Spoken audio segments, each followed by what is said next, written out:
জানে যে একজন ব্রাহ্মণকে বা একজন বৈষ্ণবকে ভোজন করালে আমাদের মহাপুণ্য অর্জিত হয়। কিন্তু সবসময় তো ব্রাহ্মণদের বা বৈষ্ণবদের ভোজন করাতে পারি না, বা করাতে পারলেও কয়জন ব্রাহ্মণকে আমরা ভোজন করাতে পারি? 2 জন 4 জন। ভক্তগণ, আপনারা শুনলে স্তম্ভিত হয়ে যাবে, আশ্চর্যান্বিত হয়ে যাবে। এমন একটি ব্রত আছে যেখানে কোনো অর্থ খরচ ছাড়াই আপনি 2-4 জন নয়, 2-4 হাজার নয়, 88,000 ব্রাহ্মণকে ভোজন করানোর সমান পূর্ণ ফল লাভ করতে পারবেন। চমকে যাচ্ছেন? চমকে যাওয়া নিতে কথা। সেই বিশেষ ব্রত নিয়েই আমরা আজকে আলোচনা শুরু করছি। হরে কৃষ্ণ প্রিয় ভক্তবৃন্দ, জয় শ্রী গুরু গৌরাঙ্গ, জয় শ্রীল প্রভুপাদ। সেই বিশেষ ব্রতের নাম যোগিনী একাদশী। যুধিষ্ঠির মহারাজ ভগবান শ্রীকৃষ্ণকে জিজ্ঞাসা করেছিলেন, আষাঢ় মাসের কৃষ্ণপক্ষিয়া একাদশীর নাম কি? এই একাদশীর ফলাফল কিরকম, মাহাত্ম্য কিরকম? যুধিষ্ঠির মহারাজের প্রশ্নের উত্তরে ভগবান শ্রীকৃষ্ণ এই যোগিনী একাদশীর যে মাহাত্ম্য বর্ণনা করেছিলেন, আমরা এখন সেটি শ্রবণ করব।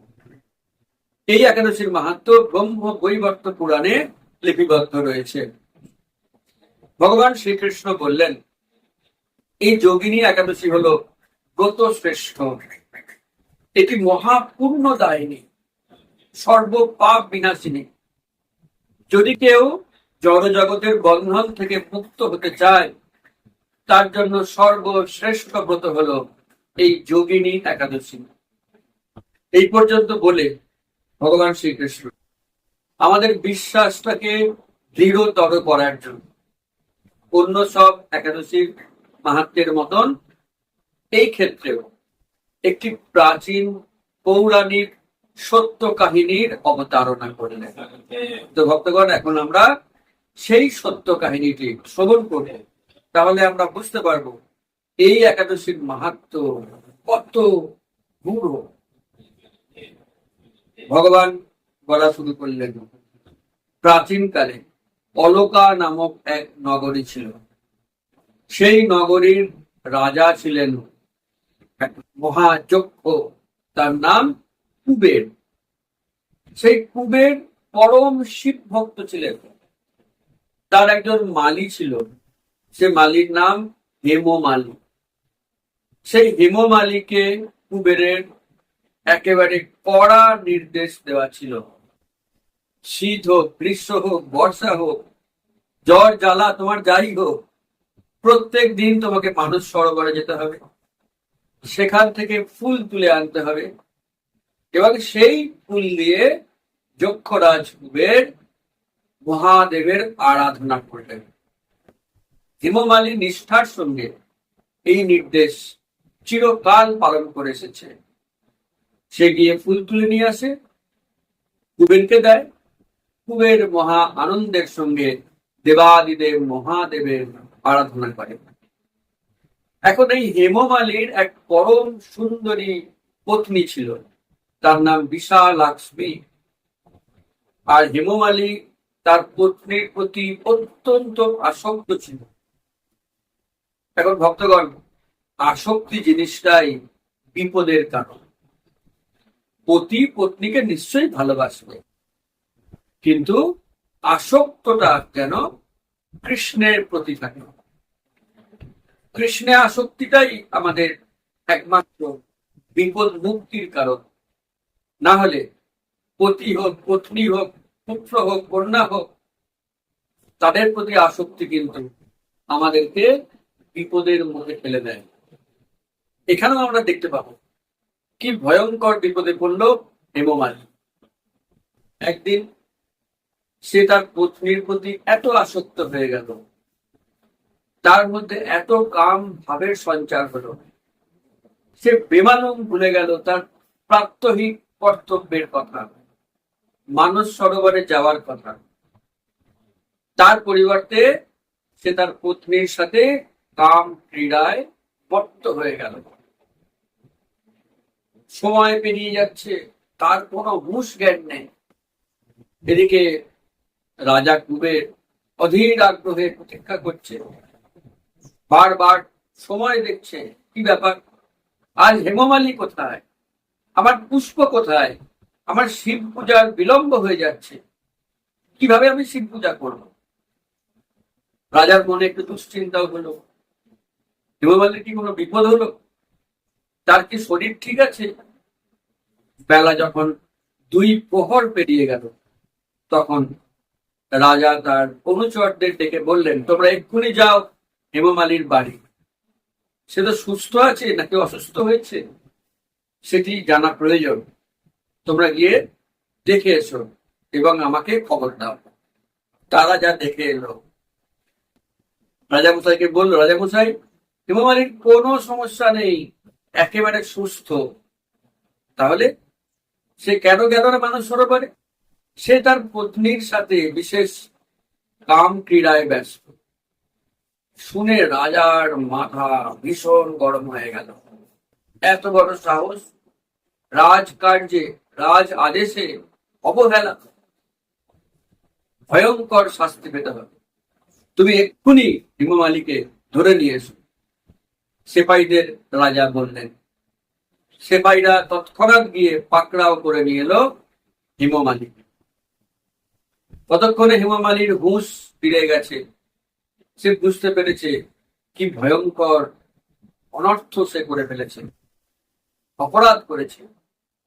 ভয়ে কাঁপতে কাঁপতে হাত জোর করে সে হাজির হলো রাজার কাছে। রাজা তো রেগেই ছিল, এখন বনমালীকে দেখে তার রাগ আরো বেড়ে গেল। সে বলল, তুমি এক পাপিষ্ঠ, নরাধম, আমার আশ্রয়ে থেকেও তুমি আমার আদেশ অবহেলা করো। পত্নীর প্রতি তোমার এত প্রেম, রাজ কর্তব্য তুমি ভুলে গেলে। যে পত্নীর প্রতি তোমার এত আসক্তি, এত প্রেম, আমি অভিশাপ দিচ্ছি, সেই পত্নীর সঙ্গে তোমার চির বিয়োগ সংঘটিত হয়, তোমার শেঠ কুষ্ঠ রোগ হোক এবং তুমি জড় জগতে পতিত হও। এইভাবে ক্রোধের বশে তাকে রাজা অভিশাপ দিলেন। এবং যেহেতু রাজা পরম শিব ভক্ত ছিলেন, তার অভিশাপও সঙ্গে সঙ্গে ফলে গেল। বনমালী শ্বেত কুষ্ঠ রোগে আক্রান্ত হল এবং সে পৃথিবীতে এসে হিমালয়ের পাদদেশে ঘুরতে লাগলো। সারাদিন একটু সে আরাম পায় না, সারা রাত্রি একটু ঘুমোতে পারে না। কুষ্ঠরোগ অত্যন্ত যন্ত্রণাকর এক ভয়ঙ্কর ব্যাধি। দেখবেন ভক্তগণ,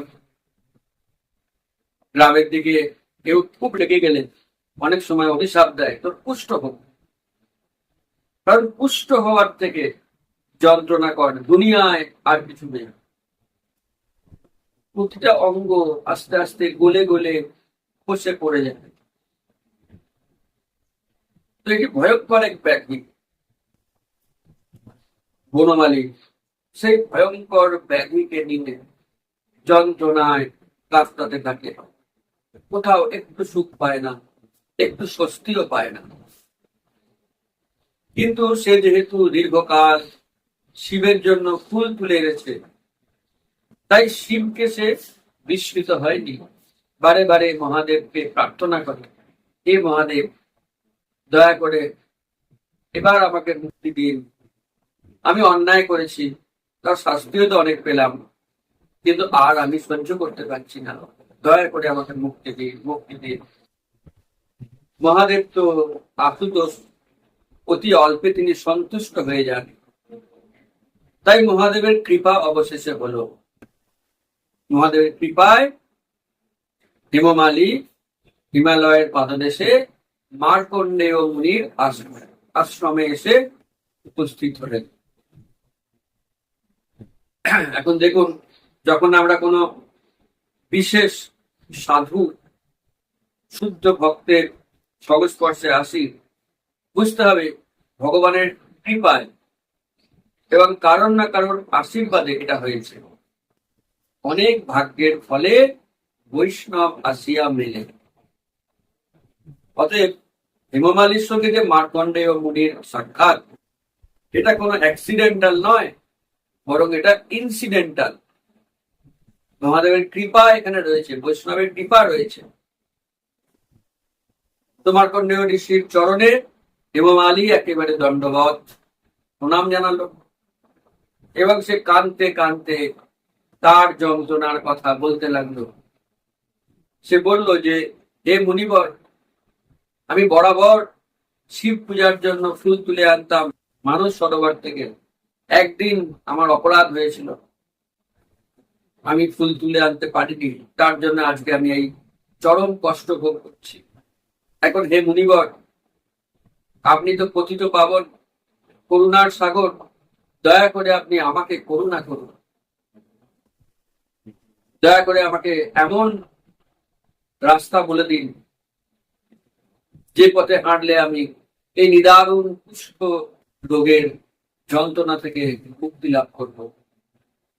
মার্কণ্ডেয় মুনি তিনি অত্যন্ত দয়াময়, তাই তিনি হেমমালিকে বললেন যে, বৎস, সামনেই আষাঢ় মাসের কৃষ্ণপক্ষিয়া একাদশী আসছে। এই একাদশী পালন করলে সমস্ত অপরাধ থেকে মুক্তি লাভ হবে, সমস্ত পাপের প্রায়শ্চিত্ত হয়ে যাবে। তুমি এই একাদশী নিষ্ঠার সঙ্গে করো, অবশ্যই তুমি কুষ্ঠ রোগ থেকে মুক্তি লাভ করবে। অতএব হেমমালি বলা বাহুল্য খুব নিষ্ঠার সঙ্গে সে একাদশী ব্রত পালন করবে এবং অচিরাত সে কুষ্ঠ রোগ থেকে মুক্তি লাভ করলো এবং তার পত্নীর সঙ্গে পুনরায় মিলিত হলো। তো ভক্তগণ, এই হচ্ছে আমাদের একাদশীর কাহিনী, পৌরাণিক কাহিনী, যেটা সাক্ষাৎ কৃষ্ণ বলেছিলেন যুধিষ্ঠির মহারাজ।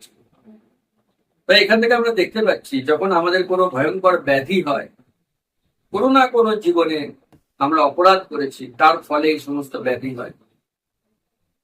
কিন্তু আমরা যদি সমস্ত একাদশী গুলো নিষ্ঠার সঙ্গে পালন করি, ধীরে ধীরে আমাদের সেই সব পাপ ধুয়ে মুছে যাবে। আমরা এই সকল পাপের প্রতিক্রিয়া থেকে বরাবরের জন্য মুক্ত হয়ে যাব। ভগবান শ্রীকৃষ্ণ এই কাহিনী বলার পর যুধিষ্ঠির মহারাজকে বললেন যে, হে রাজন, আপনি তো এই যোগিনী একাদশীর মাহাত্ম্য শ্রবণ করলেন। এই একাদশী যে পালন করবে সে তো পাপ মুক্ত হবেই, তার সঙ্গে একটি বোনাস। কি বোনাস?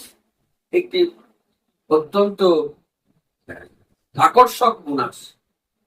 88,000 ব্রাহ্মণকে ভোজন করানোর সম্পূর্ণ পূর্ণ ফল সে লাভ করবে কেবল যোগিনী একাদশী ব্রত পালনের মাধ্যমে। হরি বল!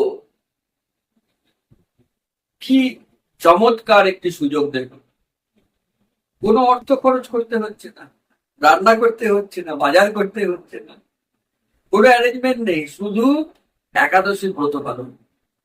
88,000 ব্রাহ্মণকে ভোজন করানোর পূর্ণ ফল লাভ হচ্ছে। এখানেই শেষ নয়, ভগবান আরেকটি বোনাস দিলেন।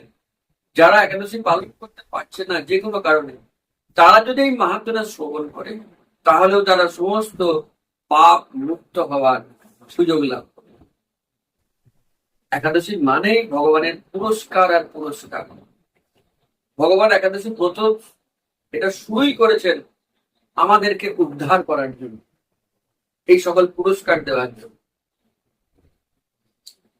যাই হোক, আমরা একাদশী মাহাত্ম্য কথা বর্ণনা করলাম। তো আমাদের কর্তব্য যে এই মাহাত্ম্যগুলি সকলকে প্রচার করুন, এই ভিডিওটি সকলকে শেয়ার করুন এবং অবশ্যই একটা লাইক এবং কমেন্ট করবেন। তাহলে কি হবে, ইউটিউব এই ভিডিওটি আরো বহু মানুষের কাছে পৌঁছে দেবে। যেমন আপনি শুনে আনন্দ পাচ্ছেন, উপকৃত হচ্ছেন, আপনার একটা লাইক এবং কমেন্টের ফলে আরো বহু হাজার লক্ষ মানুষ এই ভিডিওটি শুনতে পাবে। তারা এই দুর্লভ সুযোগটি লাভ করবেন এবং তার জন্য আপনারও কোনো না কোনো ক্রেডিট থাকবে। আপনারও কৃপায় আরো হাজার মানুষ এটা শুনতে পারে। তো একাদশী তারিখটা কত? 2026 সাল। যোগিনী একাদশী ব্রত পালন করার তারিখ হচ্ছে 11ই জুলাই, শনিবার। তারিখটা ভুলবেন না, 11ই জুলাই শনিবার এই একাদশী পালন করতে হবে। পরের দিনকে পালন করতে হয়, নির্দিষ্ট সময়সীমার মধ্যে দানা শস্য প্রসাদ খেয়ে পালন করতে হয়। কখন পালন করবেন আমরা সারা পৃথিবীর লিস্ট দিয়ে দিচ্ছি, আপনি দেখে নিন আপনার বাড়ির নিয়ারেস্ট কোন জায়গার টাইম টেবিল দেওয়া রয়েছে, সেই টাইম টেবিলটা আপনি ফলো করবেন। ওই সময়সীমার মধ্যে দানা শস্য প্রসাদ গ্রহণ করে আপনি একাদশী পালন সম্পূর্ণ করবেন। আমরা আমাদের হরিবাসনের হোয়াটসঅ্যাপ গ্রুপে এই সকল পালনের চার্ট দিয়ে দেবো, যদি আপনারা থাকেন সেই গ্রুপে ওখান থেকেও পেয়ে যাবেন। আর যারা এখনো আমাদের হোয়াটসঅ্যাপ গ্রুপে যুক্ত হননি, যে নাম্বার দিচ্ছি সেই নাম্বারে হয় একটা মিসড কল দিন, অথবা হোয়াটসঅ্যাপ করে লিখুন আমাকে যুক্ত করে নিন, তাহলে আমরা আপনাকে অবশ্যই যুক্ত করে নেব। বিনামূল্যে আপনি আমাদের সমস্ত ক্লাস করতে পারবেন, সার্টিফিকেট পাবেন, পারমার্থিক গাইডেন্স পাবেন, বার ব্রত সম্পর্কে জানতে পারবেন। অতএব আপনি নিজে যুক্ত হন আমাদের হোয়াটসঅ্যাপ গ্রুপে, আপনার বন্ধু বান্ধব আত্মীয় সকলকে যুক্ত হতে উৎসাহিত করুন। পুরো ভিডিও শোনার জন্য অনেক অনেক ধন্যবাদ। অবশ্যই একটা লাইক করতে, কমেন্ট করতে, শেয়ার করতে ভুলবেন না। আর যদি আপনি আমাদের চ্যানেলে নতুন হন, অবশ্যই চ্যানেলটি সাবস্ক্রাইব করে অল বেল আইকনটি ক্লিক করবেন। অনেক ধন্যবাদ। হরে কৃষ্ণ।